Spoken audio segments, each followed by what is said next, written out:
پاکستان کا اس میں elections delay کرنے میں کوئی فائدہ ہے؟ آپ کے پاس کوئی روڈ میپ ہے؟ میں نے اسٹیبلشمنٹ سے بھی کہا مجھے یہ بتا دیں آپ کے پاس کوئی ملک کے لیے روڈ میپ ہے کہ جو ملک دلدل میں پھنسے جا رہا ہے، جو ہم ہر روز نیچے گرتے جا رہے ہیں، جو معاشی حالات بگڑتے جا رہے ہیں، کوئی آپ کے پاس راستہ اس سے نکالنے کے لیے مجھے بتا دیں؟ میں آپ کے ساتھ اکتوبر تک ہی انتظار کروں گا الیکشن۔ کہتے ہیں آج پیسے نہیں ہیں تو اکتوبر میں کدھر سے پیسے آ جائیں گے؟ ملک کا تو دیوالیہ نکلتے جا رہا ہے۔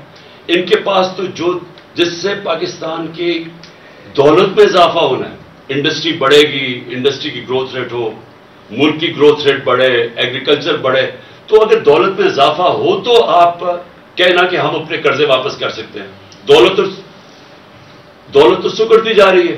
مجھے آپ کا فائدہ تو یہ سوچ رہے ہیں اپنے ذہن میں کہ اکتوبر تک تحریک انصاف کو اتنا کمزور کر دیں گے اور کسی نہ کسی طرح 140 کیسز میں سے کسی نہ کسی کیس میں عمران خان کو جیل میں ڈال دیں گے، یا ایک اور بھی پلان بنا ہوا کہ بالکل ہی راستے سے ہٹا دو، جس سے میں ایک دفعہ بچ گیا ہوں، اللہ نے مجھے بچایا ہے۔ تو یا تو یہ پلان، اس کے علاوہ مجھے پلان بتائیں کیا ہے؟ مجھے یہ بتا دیں کہ پاکستان کا فائدہ کیا ہے؟ پاکستان کا صرف فائدہ صاف اور شفاف الیکشنز میں، اور دوسرا کوئی راستہ نہیں۔